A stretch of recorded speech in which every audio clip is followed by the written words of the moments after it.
October 18th special. We're gonna start with a special meeting, and then we're gonna have a work session. So I will call this to order. And we always start with the Pledge of Allegiance. I pledge allegiance to the flag of the United States of America and to the republic for which it stands, one nation, under God, indivisible, with liberty and justice for all.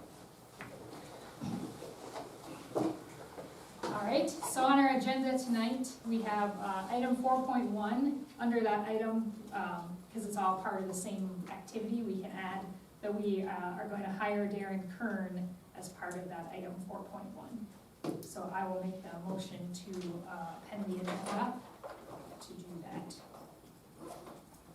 Do I have a second? Second. Second from Director Roby. All those in favor say aye.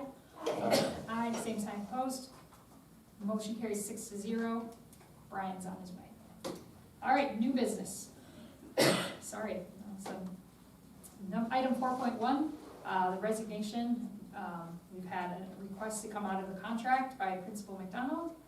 We don't really talk about personnel stuff at the board table, but HR committee did review this request, and it is our recommendation to move forward with this item.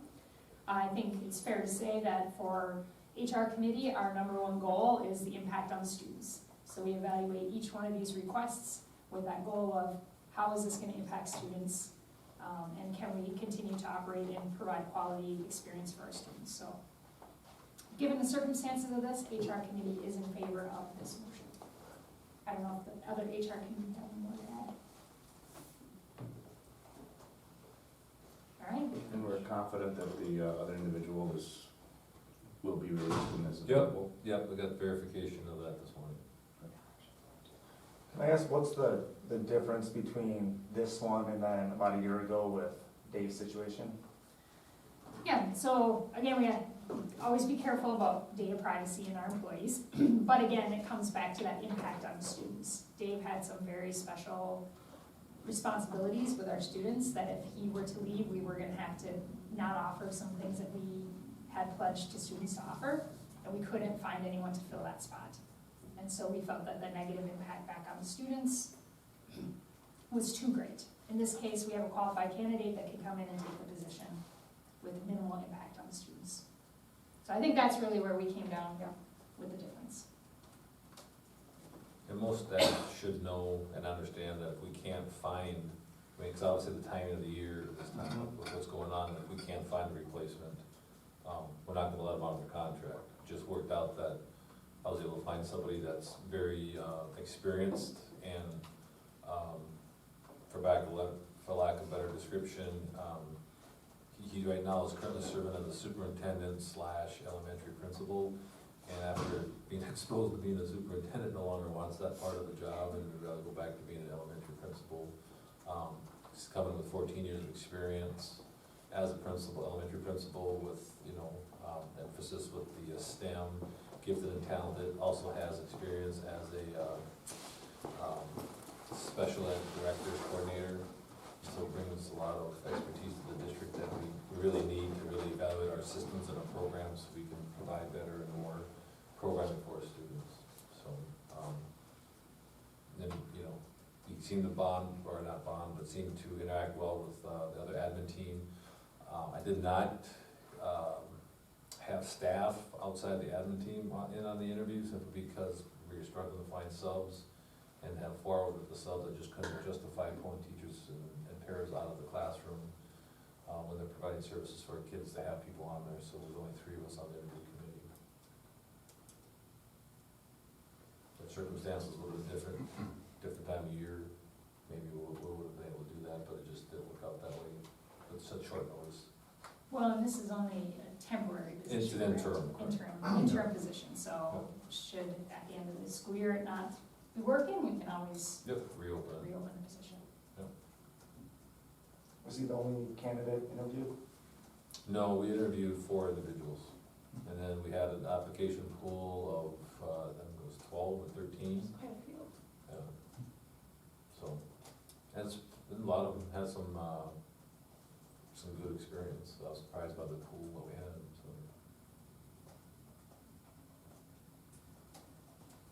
All right, any other questions? questions? Brian, we're on item 4.1. Yeah, I figured that's for. Are you, if you're feeling ready to vote, if not, you can abstain from. No, I know where I'm at. Okay. Yeah, too. Yeah, exactly. All right, any additional questions or discussion? All right, hearing none, I will entertain a motion to accept the resignation and hire Darren Kern.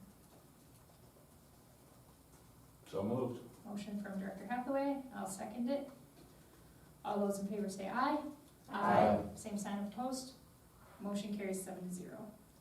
All right, item 4.2 is just a notice of testing. I don't think we have to, it's not a resolution, is it, Kelsey? I don't think, nope, we have to read it or anything, just Right. letting the public know, we're gonna test the optical scan voting system, make sure it works right before we count your votes. All right, so, any discussion with that? All right, hearing none, I'll entertain a motion to approve the notice. So, Second, motion from Director Cross, second from Director Ream. All those in favor say aye. Aye. Same sign if opposed. Motion carries 7-0. All right, item 6 is adjournment. I'll entertain, So moved. motion from Director Roby, do I have a second? Second. Second from Director Sorensen. All those in favor of adjourning, say aye. Same sign opposed. Motion carries 7-0. Okay, thank you. We will now move on to our work session. So I will call the work session to order. I don't know, we always put the pledge of allegiance on there, but we just said it 8 minutes ago, so I think we're good. All right, so I did an item tonight to just kind of talk about where we are with COVID in terms of, So currently, right now, we've had a total of 11 students test positive, and 11 students and staff test positive for COVID. And so with the COVID numbers, obviously some that had tested positive were earlier on or have now come back to school, so we don't have 11 all at one time right now. The thing to consider, as numbers are, now as of today, I have not seen any updates from the county or the state as far as an uptick, as far as the review from last week. And so the concern, I shouldn't say concern, but the issue we have with anything, there's still talk from a number of districts is about going to a 2-week mandate or all that kind of stuff and those types of things. The problem we're gonna have is that unless it's countywide, citywide, in both counties, both locations, it's not gonna do much, because it would make no sense to have all the isolation here with masks and everything, and then they go home, have their friends over, do that kind of stuff and still get exposure. And so what seems to be working obviously is the sanitizing, cleaning of the rooms, that kind of stuff, because we don't have a ton of spread. We did have that cold going on. Some people might have gotten the cold with the cough and the nose thing. That was certainly going around pretty prevalent, but for the most part, other than that, we've been pretty solid, at this point. I would continue to recommend to everybody that if you feel like it's not safe to wear a mask, if you're not vaccinated, to get vaccinated if you can, that type of thing, because it helps. It's not 100%, it's not a guarantee. We saw it today, the passing of Colin Powell, he was vaccinated, but Double Oh, vaccinated, he had Yeah. two this one, the other one. right, he's also battling cancer, so there's no guarantees, we know that, with anything, so, if we can help prevent it, slow it, do what you need to make that happen, so, other than that, we haven't, outside of that, we're just struggling to find subs, with that, because of people being sick at a high rate right now with that cold and cough. Another thing that we're struggling with is when people do have it or have been diagnosed with it, they're not following precautions. So that part's getting kind of frustrating as well. We had a case of a student who had it, who was sick, was here at school coughing, wasn't masked up, was next to people, that kind of thing. And so we really just stress that if you're experiencing some form of symptoms, mask up, keep the germs to yourself if you can. Other than that, I don't see that we would have to shut down or to do anything unless it's really bad and it's gonna be something that's done county, citywide, in both Sibley and in Worcester counties. Because at this point, it's not gonna help us if they don't do it countywide.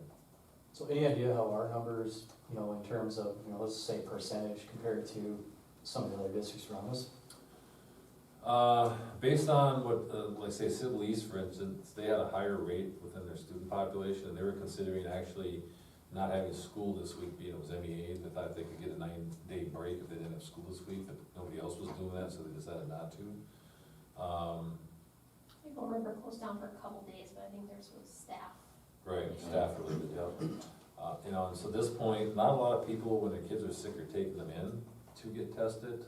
You know, so it's certainly probable that we have more people that have had it or have it than we know about, just because they're not getting tested. And the symptoms are, it's ridiculous how close they are with the symptoms. So I think at this point, we'll just keep monitoring it, doing what we know is working, and just kind of move forward that way, try to keep everything as normal as possible.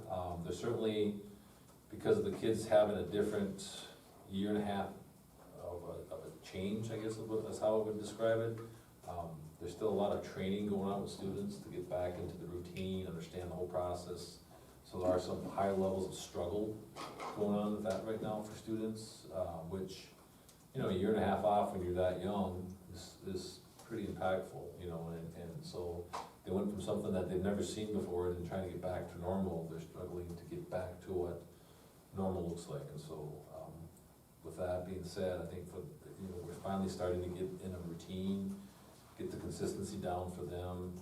We are running into issues with supplies for food right now, and so I'm watching the state's looking at possibly easing some of the food requirements as far as the Have to have vegetables. yeah, right, because right now they're running out of supplies to the point that we can't starve kids because they don't have the stuff type of thing, you know, so they're gonna have to look at making adjustments on that. So far, we're okay, but I know it's getting pretty tight, so. And that's an experience that everybody's obviously feeling, not just our Not school. just us, everybody's going through that, and so that's why the state's looking at Yeah. easing some of those requirements, so that way we know our kids are getting fed and that type of thing. You know, and then part of the issue too is with there being free meals for students, there's more students eating. Yeah, So obviously it's gonna raise the demand. yeah. So. And there's already supply chain shortage. So. Yep, absolutely. So other than that, I think that for the most part, we've been functioning pretty well. You know, staff have seen, you know, from the buildings I've been in, everybody's functioning and it seems to be just carrying along what we need to do and how to do it and that kind of thing. So, you know, I mean, all the buildings every week, so it's just making sure that everything is happening the way we need it to and want it to, so. So remind me, because I don't necessarily pay attention until Nurse Molly sends me an email, but what are our policies if someone has tested positive for COVID, what is our? So if someone tests positive, they have to stay home for that 10-day period. Okay, we do tell them they have to Yep. stay home for 10 days. And if someone's been exposed to someone who has it, we ask them to wear a mask, even if they don't have symptoms. Okay, For precaution, we're not requiring it, but we're asking to, okay, but they still can come to school, and if they start seeing symptoms, then we want them to be masked. We can't force anybody to get tested, we can't force them to stay home, but if they're showing any signs of symptoms that are preventing them from functioning normally, let's say if you're sitting in the classroom and you just can't stay in there because you feel so lousy, right, then you should be home. But if you have a runny nose or just a light cough, you can be in class, mask up so you don't spread anything, then you can be in school. okay. So that was one of the questions I have, and, only two questions. Because meetings were apparently much shorter when I wasn't here, so That's the rumor on the I know, street. everyone was nervous when I walked in, because it was like 45-minute meetings until Joe comes back. So, having just gone through this, few weeks ago now, one of the, and I won't call it a concern, but, I guess I was a little bit concerned, because as it so happened, everyone in our household tested positive except for my 6th grader. And so I had a nice conversation with Nurse Molly, and as you said, you know, the policy was he can come to school and, you know, school can't make him put a mask on. We did, you know, we opted to keep him home just because we thought 5 out of 6, you know, at some point that she was gonna drop. And, you know, eventually it did 2 days later. you know, and I trust that everyone will make the right decision. I'm not saying that, you know, we're perfect parents who made the absolute right decision, but we just thought, reality is he's gonna test positive at some point, even when he doesn't have symptoms or they're really minor. Is there anything we could or should do in a case like that, where if it's someone else in the home who has, you know, tested positive, that we should or could even just make him put a mask on? Say, he can come to school, but he will have to wear a mask. Right. And, you know, maybe there are activities he maybe shouldn't participate in if you send him to school, just, you know, until you've gotten him tested and it's negative, you know, and we did get him tested and he was positive, even though he still had no symptoms until a couple days after. But I thought, you know, I could have sent him to school when everyone else in the house was sick, and the odds were that he was going to get sick or was carrying it at that time. I don't know what the right answer is, it concerned me a little bit, and partly it concerned me because, and God bless Molly and the work that she does, but from a healthcare provider standpoint, you know, our doctors all said the same thing, which is everybody needs to stay home. I mean, don't send them to school, that's, you know, but as a policy, we didn't make him stay home. And so Molly couldn't say, I recommend that you keep him home, because our policy doesn't state that, even though, you know, someone else in her professional shoes would probably give the direction or the recommendation to keep him home until he's tested. All right. So it's not really a question, I'm just throwing it out there because it did make me wonder, is there something more that we should do about this? Because to help encourage families to make the right decision, or just to help families make that decision, even if it's a tough one. Right. And I know it's difficult because we don't have a state mandate, but I almost wanted Molly to say, no, everyone else, you know, if there's even one positive case in your house, he's gotta stay home until he gets a negative test. And he's still asymptomatic after his negative test, absolutely come back in. Because test results are coming back within 24 hours now, and you can get tested anywhere. So I'm just throwing that out to the minds at this table, because it doesn't seem like we're maybe doing enough in that kind of specific scenario where there's another family member or member of the household that has it. I don't know what the right answer is, but. Yeah, and you bring up a great point. The problem we run into is that 90% of people will do the right thing. Right. And the issue we run into is that there's 10% that won't. And if any point you put that limitation or that expectation or requirement essentially on them, then you have a hell of a battle on your hands. And the hard part you have is how much do you battle? Because that's the one thing every day when I check my emails, like, that's the one email I don't want to get from Ollie is the shoot of our numbers going straight out of the roof type of thing, you know, and so, you know, and she's constantly in contact with me on that, and if I see an uptick where we're getting to the point where we have to change it and increase what our expectations are and requirements are, we are ready and prepared to do that. It's just a matter of right now, you know, knock on wood, we've been very fortunate that we haven't had a big outbreak. We've just had a few cases here and there, and we've been able to ride that storm and not have a major outbreak within the school. And I think that cleaning does help, but certainly there's more we could do. It's just that right now, we haven't seen it where, once we see where it spreads in school, then we would have to do something differently. I think the thing that I struggle with, Joe, on that is, people are just gonna lie. They're just gonna say, oh, no one else in my family's got it. Like, that's where I struggle, is they should be doing the right thing, right? I mean, we would do the right thing, we would keep our kids home, but they're just not gonna tell us. That's the problem, that, you know, it's where we put this policy in place, people are just gonna be like, oh, we can't tell them now because they have a policy in place, we're just not gonna tell them, we're gonna send them still. So that's the part that I struggle with, people are just gonna flat out lie about it. I mean, they already do, people don't wanna go get tested, you know, because they don't wanna get the repercussions of what happens when you get tested, and I'll be honest, I'm that way. If I have those symptoms, I'm not going in to get tested, I'm just gonna stay home, because I know what's gonna happen. My whole family's gonna have to stay home, you know, luckily for me, I'm self-employed, so, you know, I can work from home, but some of these people that work shift jobs, and now it's not the right thing to do, right, but it's what unfortunately people do. I don't know, that's what I'm concerned about, is they're just gonna send their kids anyways. You know what I mean? I know what you mean, but also, you know, part of what we do as a school in a lot of areas, including, you know, nutritional meals, are encouraging the right behavior Yep, for sure. through suggestions, recommendations, policy. That's a lot of what we do, is encouraging the right behavior, not only of students, but of parents. I mean, people really looked at our policies. A lot of it is making sure that parents do what's right by their kids and by the other kids in the school. And so, I guess, I know exactly what you're saying, but that part of it doesn't bother me so much, because, and I know some people will, just not get tested, but I also, for those who might, but might be uncertain about it, or, might say, well, I don't wanna be that one parent who keeps their kid home even though they don't have to. Level the playing field by saying, everyone is going to be treated the same way, and if you get tested,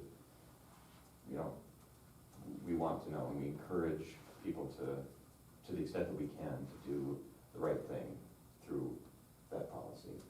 And then, because, my other concern is, I'm really grateful that, both last year and so far this year, that we haven't, seen a lot of in-school spread, right? I mean, it's community spread because people aren't doing the right things to avoid the spread. Yep. So that part of the story hasn't changed. But I also want to do what we can as a district to avoid getting to that point. And I want to feel comfortable knowing that we as a district are doing everything that we can do within reason to avoid getting to that point where Molly says. Should be more proactive instead of reactive. Right, and it may never happen, right, because, I mean, I know, staff are doing everything they can, and the cleaning is, top notch, and, staff are cognizant of it, right, and are doing a bang-up job. But I also wanna help them by, saying, you staff members